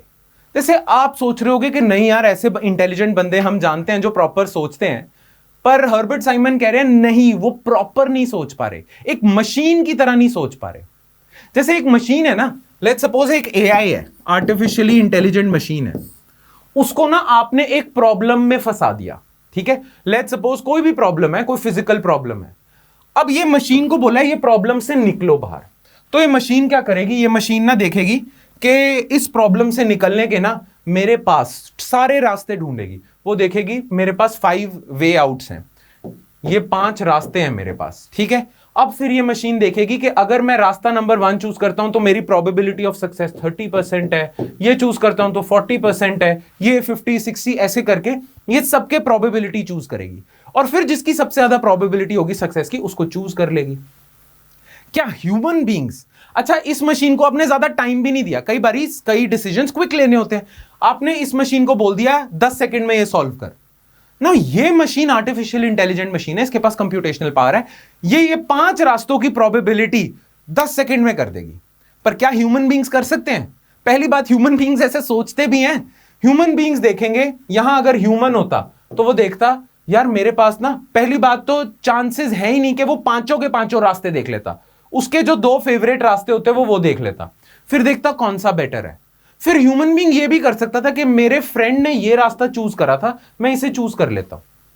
हो सकता है उसके फ्रेंड ने बेकार रास्ता चूज करा था जिसकी प्रोबेबिलिटी कम थी, पर उसका फ्रेंड सक्सेसफुल हो गया था, तो आप कम प्रोबेबिलिटी वाला रास्ता चूज कर लेते हो। Does that's making sense, all right? है ना? तो मशीन तो प्रॉपर एक ऑप्टिमल सॉल्यूशन ढूंढेगी, आप थोड़ी ढूंढोगे, क्योंकि आपकी लिमिट्स हैं। आपकी एक तो पहली लिमिट कि आप ये सारी चीजें कैलकुलेट कर पाओगे एआई की तरह, नहीं। ऊपर से आपके और फीलिंग्स हैं, इमोशंस हैं, बहुत सारी चीजें हैं, तो आप रैशनल नहीं हो, क्योंकि आपके पास फीलिंग इमोशंस हैं. That's what makes you human, है ना. कई बारी आप कई इमोशनल वे में आप ऐसा स्टेप ले लेते हो कि इसको दिखाऊंगा मैं क्या कर सकता हूं, कि जो स्टेप आपके लिए अच्छा ना हो. आप रैशनल थोड़ी हुए, राइट. एक तो ये है. दूसरा मेजर कारण पता क्या है? आप किस एनवायरमेंट में हो. आप किस एनवायरमेंट में हो. क्या पता आपके एनवायरमेंट में कंप्लीट सेट ऑफ इंफॉर्मेशन है ही नहीं है, राइट. कुछ चीजों की इंफॉर्मेशन पे एम्फेसिस ज्यादा है, कुछ पे नहीं है, कंप्लीट सेट ऑफ इंफॉर्मेशन नहीं है. तो हर्बर्ट साइमन कहता था कि these two reasons act like scissors. ठीक है, एक ही पहलू के दो हिस्से हैं, दो सिजर्स हैं. ये सिजर्स की तरह एक्ट करता है और कोशिश करता है कि human beings completely optimal solution है, कंप्लीटली रैशनल ना हो सके. ये दो कारण है. इसीलिए हर्बर्ट साइमन ने एक वर्ड यूज करा है, ठीक है, वो आप लिख लेना. हर्बर्ट साइमन कहता है कि ह्यूमंस परफेक्ट ऑप्टिमल सॉल्यूशन नहीं कर पाते. ह्यूमन बींग्स आर सैटिस्फाइसर्स, कि जो उन्हें बेस्ट लगता है वो कर लेते हैं. सेटिस्फाइड होना है, वो बेस्ट पॉसिबल आउटकम की तरफ नहीं जाते, वो जिससे सेटिस्फाइड है उसकी तरफ जाते हैं. उन्हें पता है कि बेस्ट वो है, फिर भी नहीं जाएंगे. ठीक है, ह्यूमन बींग्स आर सैटिस्फाइसर्स. ये लिख लेना कहीं. क्लियर. नाउ अब हम आ जाते हैं हमारे उस पे कि क्यों कॉन्ट्रैक्ट्स जो हैं, रेगुलेशंस है, इनकंप्लीट है. बाउंडेड रैशनैलिटी प्रिंसिपल ये कहता है कि कोई भी ब्यूरोक्रेट या policy makers complete list of, exhaustive list of regulations नहीं बना सकता, क्योंकि उसके जो दिमाग की कैपेबिलिटी है वो लिमिटेड है. अच्छा, आप 10 इंटेलिजेंट लोग भी ले आओ, उन सब की भी लिमिटेड होगी. That is why human beings can not create a complete list of regulations. ठीक है, एग्जॉस्टिव लिस्ट ऑफ रेगुलेशंस नहीं ला सकते, क्योंकि ह्यूमन बींग्स की रैशनैलिटी की दिमाग बाउंडेड है और बहुत सारे फैक्टर्स पर बाउंडेड है. एक तो कॉग्निटिव एबिलिटी होगी, नॉलेज होगी. दूसरी चीज क्या है? दूसरी चीज यह है कि उनका एनवायरमेंट कैसा है, राइट. सो बाउंडेड रैशनैलिटी प्रिंसिपल ये कहता है कि human beings can not create, policy makers can not create a complete list of regulations. हमेशा जो भी कॉन्ट्रैक्ट बनाएंगे पॉलिसी मेकर्स, गवर्नमेंट वाले, वो इनकंप्लीट ही होगा, क्योंकि रैशनैलिटी बाउंडेड है बिकॉज ऑफ अननोन अननोन्स. इसका मतलब उन्हें नहीं पता फ्यूचर में क्या आएगा, फ्यूचर ही नहीं पता, और फ्यूचर में कौन सा नया मुद्दा आ सकता है वो ही नहीं पता. Because of unknown unknowns, because of uncertainty आप नहीं बना सकते exhaustive list. This is the bounded rationality principle. Nobel prize मिला था इसके लिए, और यहीं से बिहेवियरल इकोनॉमिक्स का आगाज हुआ था. अभी तक सारे मानते थे ना कि ह्यूमन बींग्स रैशनल है, उसके बेसिस पे थ्योरीज बनाई थी इकोनॉमी की. यहां से बिहेवियरल इकोनॉमिक्स स्टार्ट होती है. इस पे इकोनॉमिक सर्वे ने पिछले से पिछले साल चैप्टर भी दिया था. खैर, नेक्स्ट रीजन क्या है? Complexity involve in framing complete contracts across all possible contingencies. एक कोई भी इंसान, वो चाहे आर्टिफिशियल इंटेलिजेंस मशीन क्यों ना हो, आर्टिफिशियली इंटेलिजेंट मशीन क्यों ना हो, वो भी फ्यूचर कंप्लीटली प्रिडिक्ट तो कर नहीं सकती. Future is full of uncertainties. अब फ्यूचर में क्या प्रॉब्लम आएगी, उससे क्या मुद्दे उठेंगे, उससे कौन से कोर्ट में केस जाएगा, जिसमें कौन सी रेगुलेशंस फॉलो होंगी, ये सब आपको नहीं पता है. इसीलिए आप कंप्लीट लिस्ट ऑफ रेगुलेशंस बना ही नहीं सकते. आपको ब्यूरोक्रेट पे विश्वास रखना पड़ेगा कि फ्यूचर में कोई अनसर्टेन मुद्दा आ गया तो वो अपनी सूझबूझ को अच्छे से यूज करके अच्छा डिसीजन लेगा. आपको उसके लिए भी रेगुलेशन बनाने की जरूरत नहीं है, क्योंकि आप बना ही नहीं सकते. किसी को फ्यूचर के बारे में क्या पता? You can not predict all possible issues that are going to arise in future, right. And next, अगर आप थर्ड पार्टी को दे देते हो काम, a third party may be able to observe outcomes ex post but cannot verify ex ante decisions unambiguously. इसका मतलब क्या है? ex post और ex ante का फर्क तो पता चल गया ना. ex post का मतलब होता है इवेंट होने के बाद, ex ante का मतलब है इवेंट होने से पहले, राइट, या शुरुआत में. तो कहते हैं अगर आप किसी थर्ड पार्टी को दे दो ना काम के, यार आप रेगुलेट करो इस चीज को, तो वो भी अच्छे से रेगुलेट नहीं कर सकता है. वो अच्छे से रेगुलेट पता है किस स्टेज पे करता है? जब सारी मुद्दे हो जाते हैं ना, जब सब कुछ हो जाता है, उसके बाद वो देखता है कि इसने ऐसा किया ऐसा किया, क्योंकि उस टाइम ना आपको नॉलेज है, इवेंट हो चुकी है. इवेंट होने से पहले आप कैसे बता सकते हो कुछ होगा या नहीं होगा? तो ये भी काम नहीं करता है, राइट. Make sense? तो यही चीज है. खैर, बाउंडेड रैशनैलिटी की ये डेफिनेशन है, पर जो मैंने समझाया है और जो सैटिस्फाइसर वर्ड लिखवाया था वो लिख लेना आप. क्लियर? चलो आगे बढ़ते हैं. So incomplete regulations become inevitable in the world of incomplete contracts. जब regulations incomplete है, contracts incomplete होते हैं, सारी possible चीजें आप नहीं कर सकते, bounded rationality है, तो regulations inevitable हैं कि वो incomplete होंगी, right? सारा आप regulation नहीं रख सकते, as the future is unknowable and unknown and unknowable. This makes some discretion unavoidable. कि फ्यूचर में कभी ऐसा इवेंट आएगा जब ब्यूरोक्रेट को अपनी डिस्क्रेशन एक्सरसाइज करनी पड़ेगी, वो होगा ही होगा. So you cannot avoid that, वो होगा ही होगा. Now if you cannot avoid that, अब आपको क्या करना चाहिए ताकि ब्यूरोक्रेट अच्छे से काम करे, उस पे है ये चैप्टर. क्लियर? अच्छा, ये इकोनॉमिक सर्वे पता है एक और चीज क्या आर्ग्यू करता है?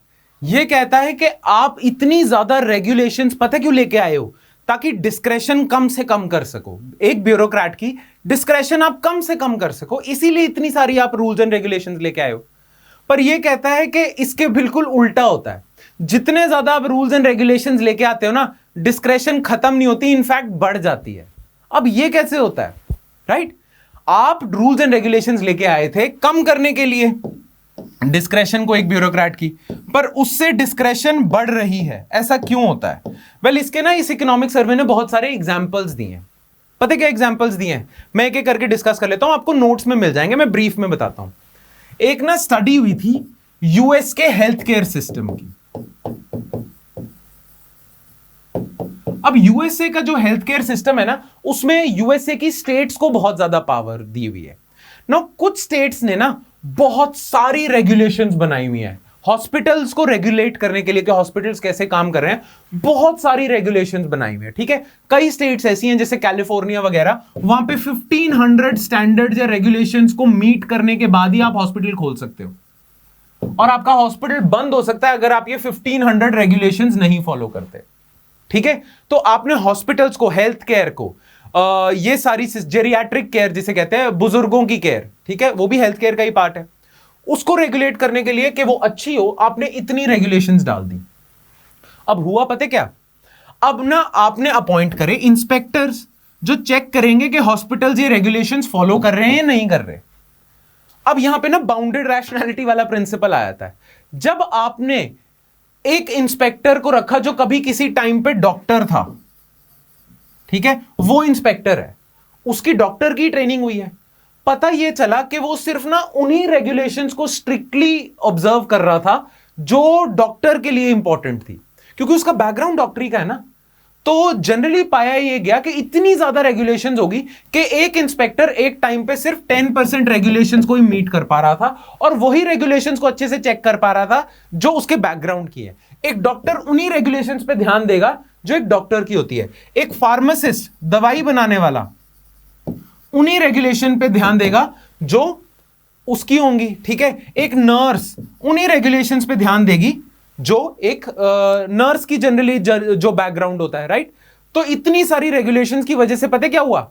इंस्पेक्टर्स के पास डिस्क्रेशन आ गई कि वो, क्योंकि सारी रेगुलेशंस वो चेक ही नहीं कर पाते, रैशनैलिटी लिमिटेड है ना, तो वो चूज कर रहे हैं कि कौन सी रेगुलेशन मानी जाए, कौन सी नहीं मानी जाए. डोंट यू थिंक इसमें डिस्क्रेशन बढ़ गई? आप इतनी रेगुलेशंस लेके आए, पर कौन सी रेगुलेशन चलेगी कौन सी नहीं चलेगी ये इंस्पेक्टर्स के हाथ में हो गया. राइट? डिस्क्रेशन बढ़ गई इस केस में. अच्छा, एक और एग्जांपल है डिस्क्रेशन बढ़ने का. दूसरा एग्जांपल, एक स्टडी ने ना चेक करा हर कंट्री के लेबर लॉज को. ठीक है, और उन्होंने पता क्या पाया? जितनी ज्यादा लेबर लॉ स्ट्रिक्ट और एग्जॉस्टिव होंगे, उतने ज्यादा उस कंट्री में लेबर कंप्लायंस कम होती है. अब ऐसा क्यों होता है? जितने ज्यादा आप लेबर लॉज डाल दोगे, जितने कॉम्प्लिकेटेड कर दोगे लेबर लॉज को, उससे क्या होगा? जो ब्यूरोक्रेट है ना, वो जब आपने 5 रूल रखे हैं तो वो हर रूल पे चेक करेगा. जब आपने 5000 रूल्स कर दिए तो डोंट यू थिंक उसको टाइम ज्यादा लगेगा एक एक रूल को वेरीफाई करने में, है ना? तो इससे डिलेज बहुत ज्यादा होते हैं, और डिलेज बहुत ज्यादा होंगे, टाइम बहुत लगेगा, तो डोंट यू थिंक कॉम्प्लिकेट हो जाएगा मामला. टाइम इतना लग रहा है लेबर परमिट लेने में, गवर्नेंस खराब ही हो रही है. राइट? तीसरा पता क्या है? डिस्क्रेशन कैसे बढ़ जाती है? हमें लगता है हमने रूल्स इतने सारे बना दिए तो डिस्क्रेशन कम हो जाएगी, पर हर ब्यूरोक्रेट एक रूल को अपने हिसाब से इंटरप्रेट करता है.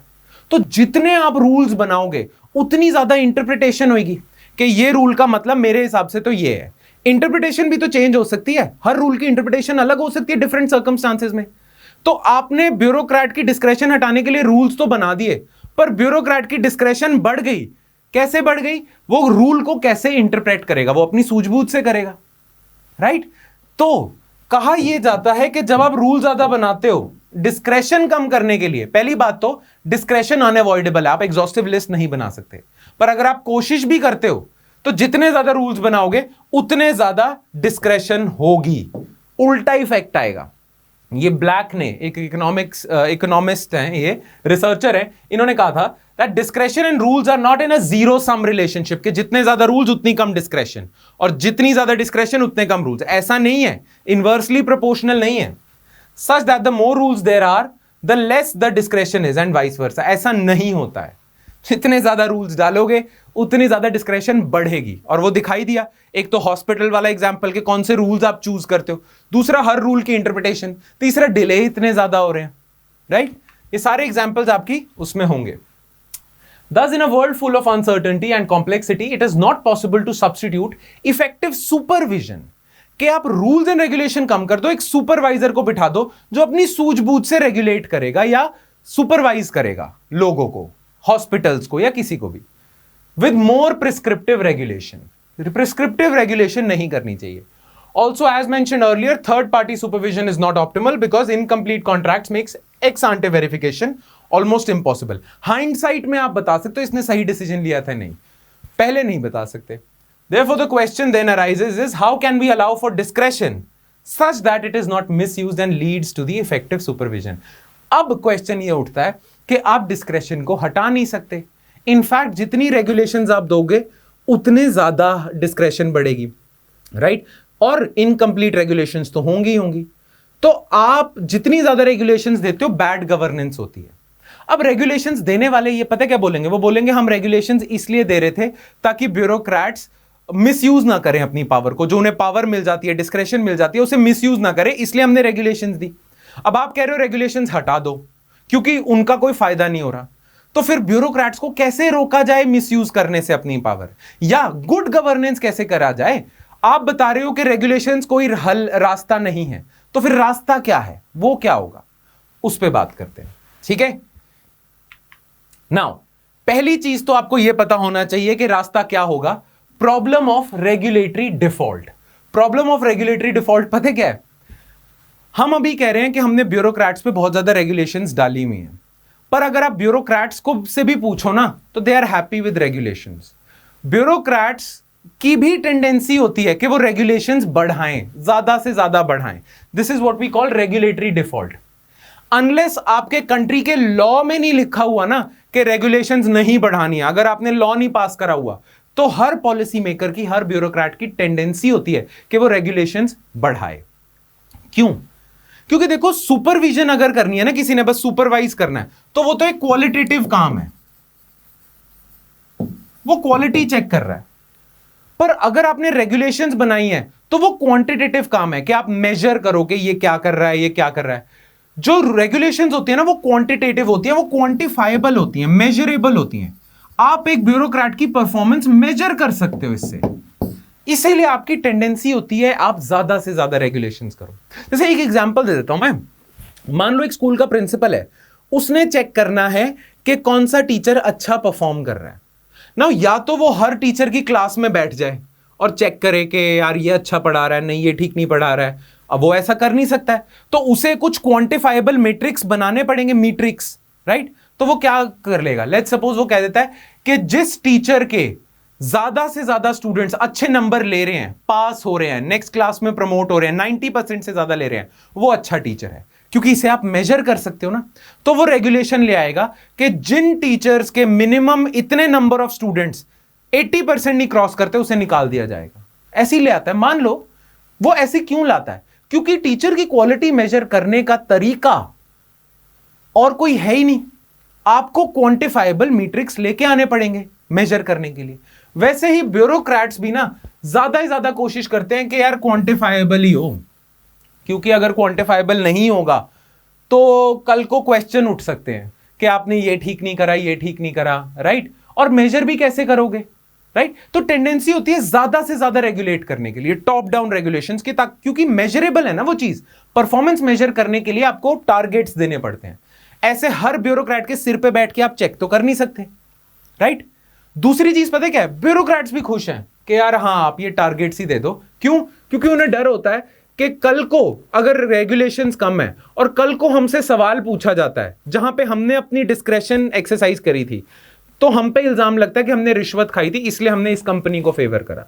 इसीलिए आप रेगुलेशंस दे दो, हम सारी रेगुलेशन फॉलो करते जाएंगे, टिक लगाते जाएंगे चेकलिस्ट की तरह। कल को हमसे कोई सवाल पूछता है तो हम कह देंगे देखो हमने सारे रूल्स फॉलो करे, हम पे कैसे इल्जाम लगा रहे हो आप। तो ब्यूरोक्रेट्स भी इस पे ही फेवर करते हैं क्योंकि उन्हें फ्यूचर में अकाउंटेबिलिटी का डर होता है, राइट। और इसके एग्जाम्पल्स भी दिए हुए हैं, ठीक है। Regulations added over time regardless of their effectiveness, आप रेगुलेशन डालते जाते हो।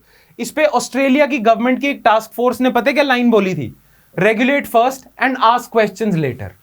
उन्होंने भी देख लिया कि ऑलमोस्ट हर कंट्री में टेंडेंसी होती है आपकी कि आप रेगुलेट करो, ज्यादा करो, मेजरेबल एंड टारगेट्स मेजरेबल रखो। क्लियर?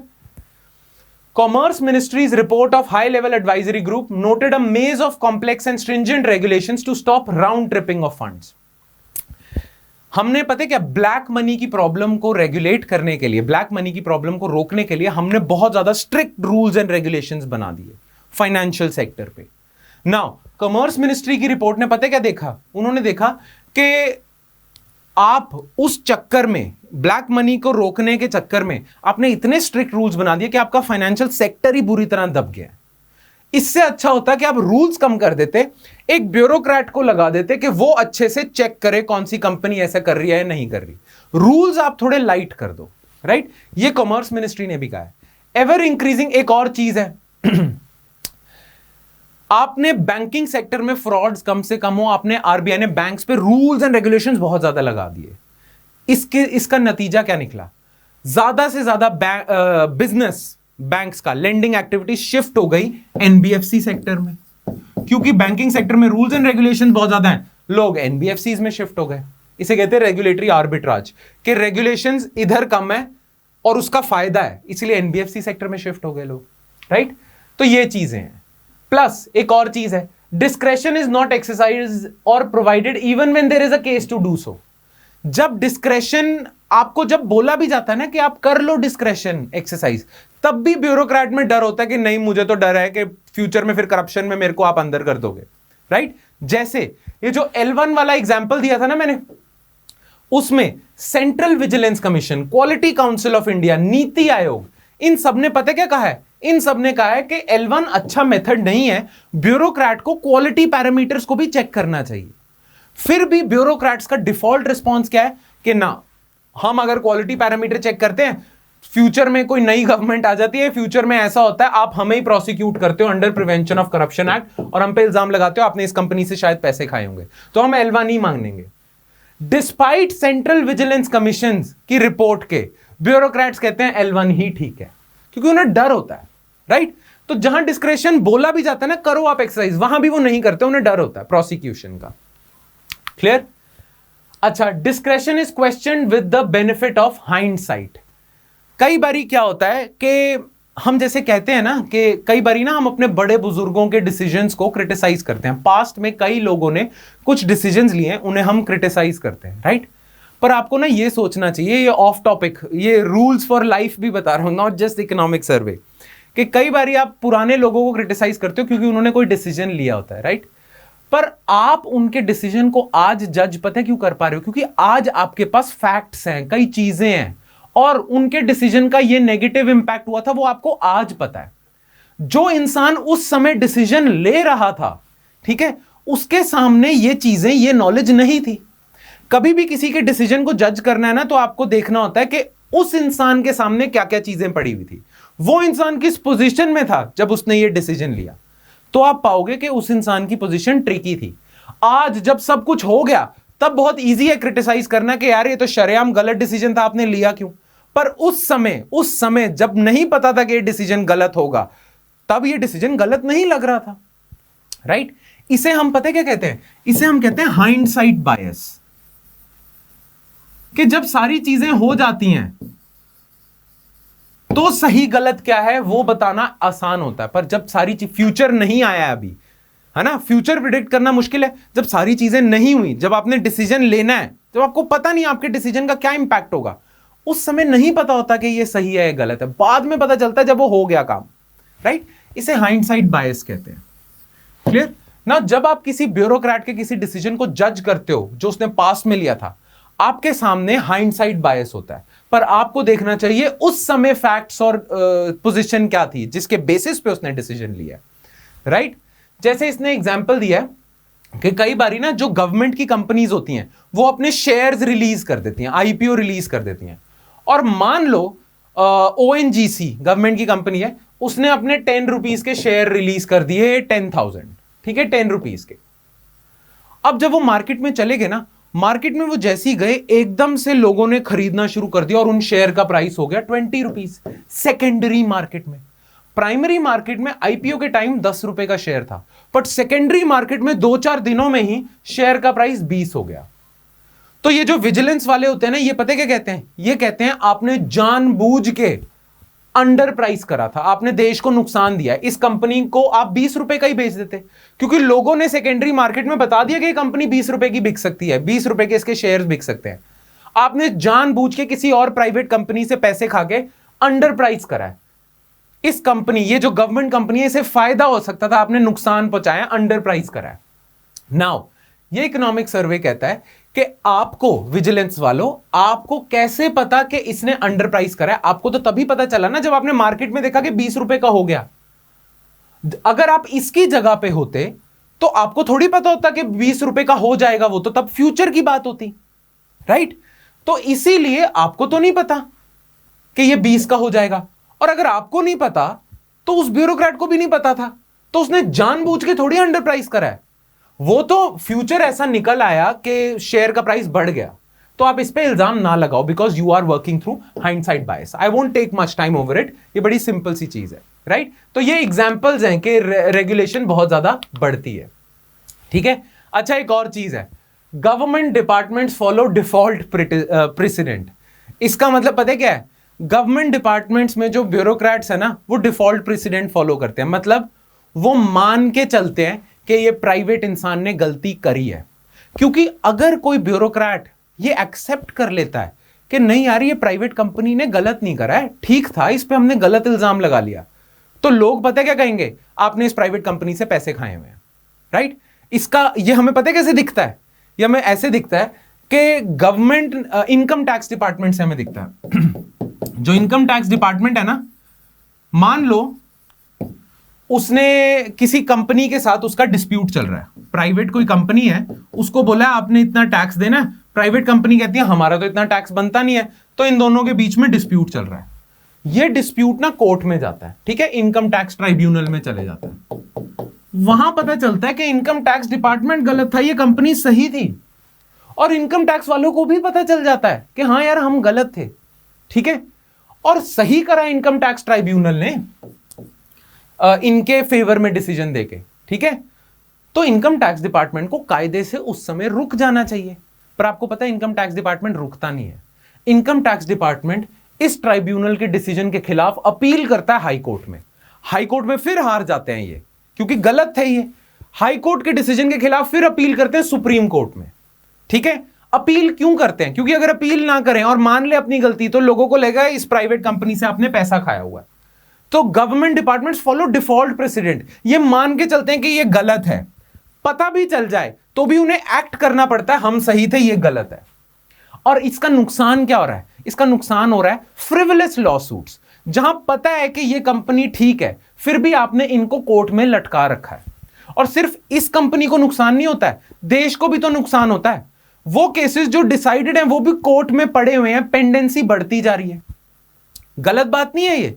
क्यों? क्योंकि government departments follow default president. Why? Because उन्हें डर होता है कि हम पे कोई क्वेश्चन ना उठा दे। इसका यह नतीजा है कि 85% of total appeals filed in cases of direct taxes income tax department file करता है। या तो इनकम टैक्स डिपार्टमेंट के फेवर में डिसीजन आ जाए तो यह कंपनी अपील करे, वो तो समझ आता है, पर ज्यादातर अपील्स ना इनकम टैक्स डिपार्टमेंट करता है। इसका मतलब डिसीजन इनकम टैक्स डिपार्टमेंट के खिलाफ आता है, फिर भी अपील कर देते हैं, राइट। ये फोटो भी दी हुई है, देखो, इनकी अपील्स का सक्सेस रेट कितना कम है ये देखना, फिर भी ये बहुत ज्यादा अपील करते हैं। क्यों? डिफॉल्ट प्रेसिडेंट फॉलो कर रहे हैं। Alright, so now question is, अब हमें क्या करना चाहिए? हमने देख तो लिया ओवर रेगुलेशन से क्या क्या प्रॉब्लम्स होती हैं, अब हमें क्या करना चाहिए? कैसे हम रेगुलेशंस भी कम कर दें और होप करें कि ये जो ब्यूरोक्रेट है, ये जो अपनी डिस्क्रेशन एक्सरसाइज कर रहा है, ये सही के लिए कर रहा है, गुड गवर्नेंस के लिए कर रहा है। कैसे करें? नाउ ये इकोनॉमिक सर्वे, और आपने अपने मेंस के आंसर्स में भी ऐसे ही लिखना है, ये इकोनॉमिक सर्वे 3 तरीके देता है, ठीक है? 3 methods: strengthen x एंटे accountability, bring transparency in the decision making process and build resilient ex post resolution mechanism। अब इनका मतलब क्या है? पहली बात तो वो ये कहता है कि you have to strengthen ex ante accountability। अब ये कैसे करोगे? ये इकोनॉमिक सर्वे कहता है कि देखो, अगर आपने किसी इंडस्ट्री को रेगुलेट करना है, जैसे शेयर मार्केट को रेगुलेट करने के लिए है सेबी, तो अगर आपने सेबी को रेगुलेट करना है ना, तो आपको सेबी को रेगुलेट नहीं करना, मतलब शेयर मार्केट को रेगुलेट करना है, पर आपने होप करना है कि सेबी के जो मेंबर्स हैं ये अच्छे से रेगुलेट करें। तो आपका अभी तक डिफॉल्ट रिस्पांस क्या था? आपने सेबी के ऊपर रेगुलेशंस थोपी हुई थी, काफी सारी रेगुलेशंस थी जो सेबी के लोग भी फॉलो करेंगे और शेयर मार्केट के पार्टिसिपेंट्स भी फॉलो करेंगे। वो ना करो, आप क्या करो, ज्यादा से ज्यादा पावर दे दो सेबी के बोर्ड को, और ये मान के चलो कि जो सेबी का बोर्ड है ना, ये सेबी के इंटरेस्ट में, लोगों के इंटरेस्ट में, शेयर मार्केट के इंटरेस्ट में काम करेगा। आपने इसको ये नहीं, डिफॉल्ट प्रेसिडेंट नहीं फॉलो करना कि ये तो गलत लोग हैं, रिश्वतखोर है, ये मान के नहीं चलना है आपने। You have to empower the board of this institution. तो किसी इंस्टीट्यूशन की गवर्नेंस अच्छी करनी है ना, तो उस इंस्टीट्यूशन के बोर्ड को एम्पावर करना है। क्लियर? मान के चलना है कि ये बोर्ड अच्छे से काम करेगा, और इस बोर्ड को भी पता होना चाहिए कि हम पे विश्वास रखा जा रहा है। अब ये आइडिया कहां से आता है? वेल, ये आइडिया आता है doctrine of business judgment rule में। आपको पता है doctrine of business judgment rule corporate law का एक हिस्सा है। इसमें पता है क्या होता है? जो कोई कंपनी होती है ना, उस कंपनी के बोर्ड ऑफ डायरेक्टर्स होते हैं, बोर्ड ऑफ डायरेक्टर्स होते हैं और मैनेजमेंट होती है। तो डॉक्ट्रिन पता है क्या कहता है? केस लॉ में doctrine of business judgment rules पता है क्या कहते हैं? वो कहते हैं कि हम मान के चलेंगे कि ये जो बोर्ड ऑफ डायरेक्टर्स हैं और मैनेजमेंट हैं, ये शेयर होल्डर, उस कंपनी के शेयर होल्डर्स के फायदे के लिए ही काम कर रहे हैं, ठीक है? अनलेस आप एविडेंस दो कि ये इनके फायदे के खिलाफ काम कर रहे थे, शेयर होल्डर्स के खिलाफ काम कर रहे थे, जब तक आप एविडेंस नहीं देते, हम मान के चलेंगे कि ये शेयर होल्डर के फायदे में ही काम कर रहे हैं। अब इसका फायदा इन्हें पता है किस चीज में होता है? कल को कोर्ट में अगर केस जाता है कि ये मैनेजमेंट ने या बोर्ड ऑफ डायरेक्टर्स ने शेयर होल्डर्स के खिलाफ काम करा था, तो कोर्ट इन केसेस को एंटरटेन ही नहीं करेगा जब तक आप एविडेंस, स्ट्रॉन्ग एविडेंस नहीं प्रोवाइड करते कि ये इन्होंने शेयर होल्डर्स के खिलाफ काम करा है। तब तक कोर्ट मानेगा ही नहीं, आपकी अपील, आपके केसेस को एंटरटेन ही नहीं करेगा। So this protects them, this doctrine of business judgment rule protects them from frivolous lawsuits. कल को क्योंकि ना माना जाता है कि यार देखो, कोई भी डिसीजन लिया जाता है ना, उसमें रिस्क लेना पड़ता है। कई बारी रिस्क आपके हित में नहीं होता, रिस्क आपका मतलब रिस्क मटेरियलाइज नहीं होता, या सॉरी, कई बारी आपने जो रिस्क लिया उससे आपको फायदा नहीं मिलता है, ठीक है, नुकसान ही हो जाता है। ये मान के चलते हैं ना, कल को इन्होंने रिस्क लिया मैनेजमेंट ने और उस रिस्क का फायदा नहीं हुआ, तो शेयर होल्डर केस कर देंगे उन पे। तो ये बेचारे कभी रिस्क ही नहीं लेंगे, और रिस्क नहीं लेंगे तो प्रॉफिट कैसे बढ़ाएंगे कंपनी का? तो इसीलिए इनके लिए आपने निकाला है कि doctrine of business judgment rule, कि इनको आपने फ्रीडम दे रखी है कि आप रिस्क लो। कल को अगर आप पे रिस्क का फायदा नहीं होता है, नुकसान हो जाता है, तो आप पे कोई लॉ सूट नहीं होगा, आप पे कोई केस नहीं चढ़ेगा, आपको प्रोटेक्शन है अंडर दिस।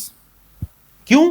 क्योंकि हम मान के चलते हैं कि अनलेस स्पेसिफिकली एविडेंस्ड, अनलेस इस चीज का एविडेंस नहीं आता कि आप खिलाफ काम कर रहे थे शेयर होल्डर के, हम मान के चलेंगे कि आपने जो रिस्क भी लिया है ना, वो कंपनी के फायदे में लिया।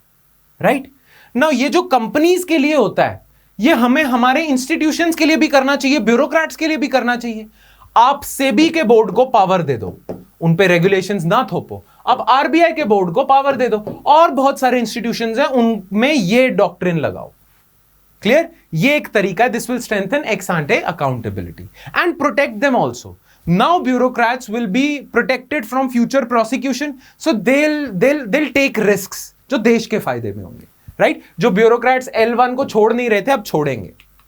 नेक्स्ट, अच्छा, कल को आपको लगता है कि बोर्ड यार ये कुछ खराब हरकतें तो नहीं करने लग गया, ये बोर्ड क्लोज्ड है, ये बोर्ड देश के खिलाफ काम कर रहा है. अगर आपको लगता है कि हमने इस बोर्ड को पावर तो दे दी पर ये बोर्ड देश के खिलाफ काम भी कर सकता है, हमें क्या पता, तो ब्रिंग ट्रांसपेरेंसी, है ना? पहले तो बोर्ड को पावर दे दो और मान के चलो ये देश के खिलाफ काम नहीं करेंगे, पर फिर भी इंश्योर करने का तरीका क्या है? ट्रांसपेरेंसी. जो भी बोर्ड की मीटिंग्स होती हैं, सेबी के बोर्ड की, आरबीआई के, आईआरडीए के बोर्ड की, कोई भी मीटिंग होती है वो पब्लिक में होगी, उस मीटिंग के कंटेंट्स पब्लिक में आएंगे और जो भी डिसीजन लिया जाएगा उसके रीजंस भी पब्लिक में आएंगे. ट्रांसपेरेंसी इंश्योर करोगे अगर आप, तो बोर्ड भी अच्छे से काम करेगा. ठीक है? Transparency and accountability are very important for good governance. उसका एग्जाम्पल भी दिया हुआ है कि पहले गवर्नमेंट कुछ सामान प्रोक्योर करती थी ना, उसमें ट्रांसपेरेंसी नहीं होती थी. ठीक है? फिर गवर्नमेंट लेके आई government e market place portal, जहां गवर्नमेंट अमेजॉन की तरह ऑनलाइन प्रोक्योर करती है. मान लो एक गवर्नमेंट ऑफिस है, उसके लिए स्टेशनरी चाहिए, तो पहले गवर्नमेंट टेंडर निकालती थी, अब गवर्नमेंट टेंडर निकालती है पर अमेजॉन की तरह ऑनलाइन निकालती है. तो ट्रांसपेरेंसी है और इसीलिए बेटर आउटकम्स आ रहे हैं उसके. नेक्स्ट, अपने कोर्ट्स का सिस्टम ठीक करो. आपके कोर्ट्स में केसेस ठीक से रिजॉल्व नहीं होते, इसीलिए लोग डरे रहते हैं, क्योंकि आपके कोर्ट्स में तारीख पे तारीख लगती रहती है. सो build resilient x post resolution mechanism. Future में डिस्प्यूट आ गया तो डिस्प्यूट को रिजॉल्व करने के लिए आपका जो कोर्ट्स का सिस्टम है उन्हें अच्छा करो. ठीक है? आगे इधर ना एविडेंस दिए हुए हैं बहुत सारे इंडेसेस में. इंडिया का जो लीगल सिस्टम है वो कितना खराब है उसके एविडेंस दिए हुए हैं कि इंडिया में ease of doing business index में बताया हुआ है. फिर इंडिया में बोलते हैं कि कॉस्ट ऑफ लिटिगेशन कितनी ज्यादा है. तो बहुत सारे ऐसे फैक्ट्स लिखे हुए हैं जो बताते हैं इंडिया का लीगल सिस्टम कितना पुअर है. ना हम अभी ये डिस्कस नहीं करेंगे, बट आई वुड वांट कि आप ये नोट्स में जरूर पढ़ना, जो इंडिया के लीगल सिस्टम के बारे में क्रिटिकल टिप्पणी करेगा कि कितना खराब है, क्योंकि आप अपने इसे आंसर्स में यूज कर सकते हो, हम कैसे इंप्रूव कर सकते हैं. और ये इंडेक्स है world Rule of Law index. Clear? Now next is direction of administrative process reforms. के एक गवर्नमेंट इस डायरेक्शन में, ये जो हमने अभी तक डिस्कशन करी है, इसको ध्यान में रखते हुए गवर्नमेंट ने क्या क्या रिफॉर्म्स लिए अभी तक और गवर्नमेंट को और क्या रिफॉर्म्स लेने चाहिए, ये यहां पे दिया हुआ है. ठीक है? तो दिस आई वुड वांट कि आप खुद ही पढ़ो, कोई डाउट नहीं आएगा आई एम श्योर, पर अगर आता है तो feel free to ask those doubts. ठीक है? और ये चीज वैलिड है पूरे लेक्चर के लिए. पूरे लेक्चर में कोई भी डाउट आता है, feel free to ask that. Alright? तो इसी के साथ हमारा ये लेक्चर खत्म होता है. आई नो थोड़ा सा लंबा हो गया, बट क्योंकि इसमें कुछ नए नए कॉन्सेप्ट्स है ना, बाउंडेड रैशनैलिटी वगैरह वगैरह, तो इसलिए थोड़ा टाइम ज्यादा लग गया. बाकी ज्यादातर चैप्टर्स में टाइम ज्यादा नहीं लगेगा. Alright, so that's it from my side guys. I hope you like the lecture and I will see you next time with another lecture. Thank you.